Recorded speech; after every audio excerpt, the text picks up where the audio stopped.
Ser de izquierda tiene su innegable atractivo. En los colegios, las universidades, los medios de comunicación, todos los días nos dicen que para ser buenas personas, para tener supuesta empatía y para, por supuesto, estar a la moda, uno tiene que ser un buen izquierdista. Pero yo elijo rechazar categóricamente a la izquierda y en este video te doy mis 5 razones.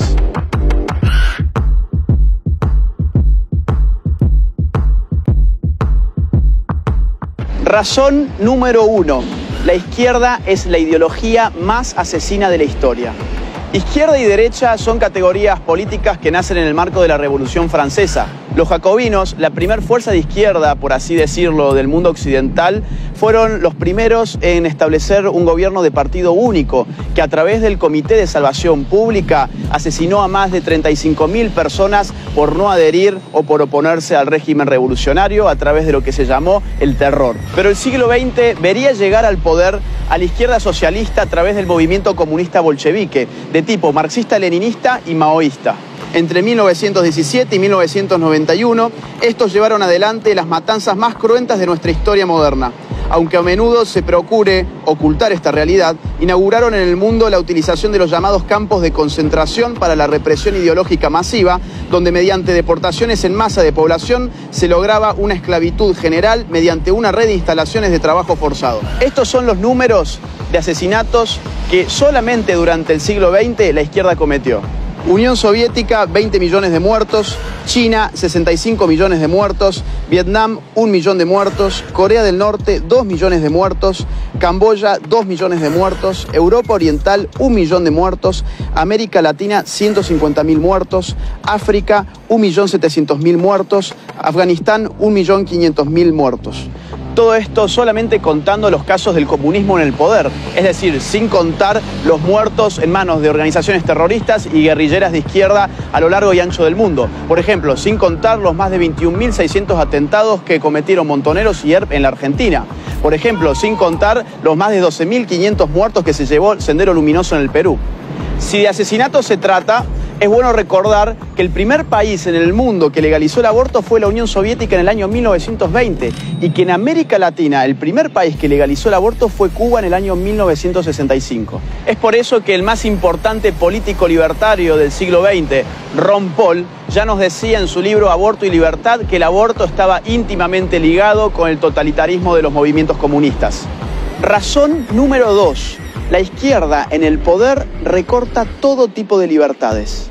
Como explica Norberto Bobbio en Derecha e Izquierda, la médula ideológica del izquierdismo es su igualitarismo. El deseo de hacer iguales a los hombres, más allá de la igualdad ante la ley, lleva a la izquierda a destruir la libre iniciativa y la espontaneidad social. Además, el Estado reclama cada vez más poder porque siempre se necesita más poder para lograr la ansiada igualdad. Asimismo, dado que para ser iguales a los distintos hay que tratar a las personas necesariamente de manera desigual, la izquierda termina también estropeando la igualdad ante la ley. Veamos, por ejemplo, el ranking 2018 de la Heritage Foundation, que indexa a los países según su nivel de libertad económica, midiendo cantidad de impuestos, de subsidios, de regulaciones, de tramitaciones, etc. En este ranking, que escruta 180 países, los últimos 3 puestos se los lleva Corea del Norte, Cuba, Venezuela. La Bolivia de Evo Morales figura en el triste puesto número 173. Pero la izquierda no solamente aplasta la libertad económica, lo mismo hace con el resto de libertades. Por ejemplo, la libertad de prensa. El ranking 2018 de Reporteros Sin Fronteras, que mide precisamente la libertad de prensa en el mundo, tiene en sus últimos 3 lugares a Corea del Norte, China y Cuba. No olvidemos al mismo tiempo que, por ejemplo, en Venezuela, entre el año 2011 y 2018, más de 3.200 ataques a la libertad de expresión han tenido lugar. Razón número 3. La izquierda destruye la economía y el consumo. 3 grandes economistas y sociólogos, Ludwig von Mises, Max Weber y Boris Bruskus, demostraron a principios del siglo XX que bajo el socialismo la contabilidad es imposible, porque la información requerida, que es provista por el sistema de precios, queda destruida. Hay 2 tipos de casos. O bien la información no existe, como los llamados comunismos de guerra, porque lo que no existe es el dinero queda prohibido y la producción y la distribución quedan organizadas por un aparato de tipo militar, O bien la información no se genera correctamente, porque si bien las empresas utilizan dinero, lo que ellas ganan ya no depende de la demanda de los consumidores ni de la oferta en el marco de una libre competencia. Este segundo tipo, el llamado socialismo real, es el más conocido caso de economías estatizadas por la izquierda. En este caso, las empresas públicas son premiadas monetariamente a partir del cumplimiento de arbitrarias metas de producción establecidas por el propio Estado. Es sabido, por ejemplo, que la Unión Soviética terminó informándose sobre cuánto costaban ciertas cosas a través de catálogos de precios provenientes de los Estados Unidos, ya que el Estado apenas podía lograr regular unos pocos precios que igualmente no reflejaban ni la producción real de los productos ni su necesidad. Esto llevó siempre a estos regímenes a la institución de la cola, para que la gente pudiera conseguir escasos bienes de consumo que finalmente debían ser racionados para que alcanzaran para todos. Así como también se daba el abandono de tiradas enteras de producción sin nunca ser consumidas, o que fuera más fácil para un campesino almacenar tractores rotos que comprar las refacciones. Pero por otra parte, en su ansiedad por igualar, la izquierda termina arrasando con los incentivos económicos que llevan precisamente a los hombres a producir. Esto es muy fácil de entender. Supongamos que Juan gana 10 y Pedro gana 6. Lo que la izquierda dice es, hay que quitarle 2 a Juan para igualarlo respecto de Pedro. El problema es que seguidamente Juan, que ganaba 10, ya no va a tener más incentivos para continuar ganando 10, sino que su productividad va a caer a 8. Y así sucesivamente la torta se va haciendo siempre cada vez más pequeña.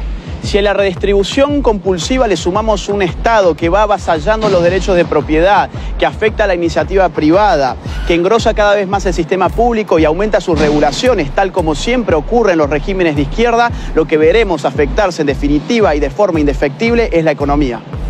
Razón número 4. La izquierda destruye la calidad de vida.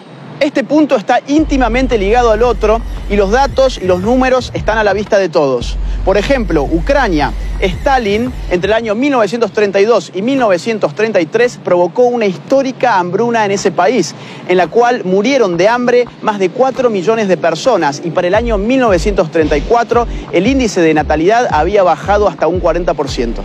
Miremos si no el caso chino. Con el régimen totalitario implementado por Mao Zedong, la tasa de pobreza era de un 80%, pero con las reformas de mercado del año 1978 por Deng Xiaoping, ese número empezó a decaer y terminó siendo del 10%. Esto significa que, dejando atrás el socialismo a partir de las reformas de mercado, China logró sacar de la pobreza a más de 500 millones de personas. Veamos también lo que sucedió en Cuba.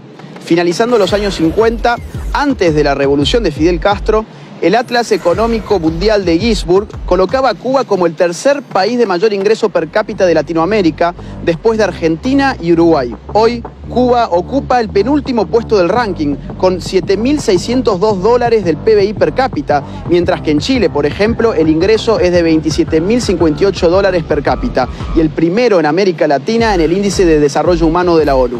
Y tenemos el caso venezolano frente a nuestras propias narices. El llamado socialismo del siglo XXI dejó en la pobreza a un 87% de su población. En el año 2017, por ejemplo, el 64.3% de los venezolanos bajó de peso un promedio de 11,4 kilogramos. Y el 76% de la población escolarizada hoy no concurre a clases por no tener alimentos en sus estómagos. La penuria también se puede medir por la emigración. 4 millones de venezolanos han abandonado Venezuela desde la instauración del chavismo. No importa que vivas bajo un océano de petróleo, la izquierda siempre empobrece a la gente. Y finalmente, razón número 5, la izquierda es la religión laica de los resentidos sociales. La frustración es una realidad psicológica de la cual nadie está a salvo. Es propio de la limitación humana no lograr aquello que nos proponemos en todos los casos. Siempre hay algo que no conseguimos ni podremos conseguir. El ser humano, por definición, es falible. Acá es donde la izquierda interviene, calmando la frustración y trastocándola por resentimiento. Lo que la izquierda te dice es, vos no tenés ninguna responsabilidad individual sobre tus actos. Vos sos una simple víctima más de un sistema esencialmente injusto que te llevó a fracasar. La izquierda le ofrece al resentido un alivio de tipo psicopolítico, construyéndole un enemigo abstracto en el cual poder depositar todas sus frustraciones. Llámese capitalismo, patriarcado, heteronormatividad, imperialismo, colonialismo o como ustedes quieran. Pero de la frustración por conseguir el mayor éxito no viene necesariamente el resentimiento.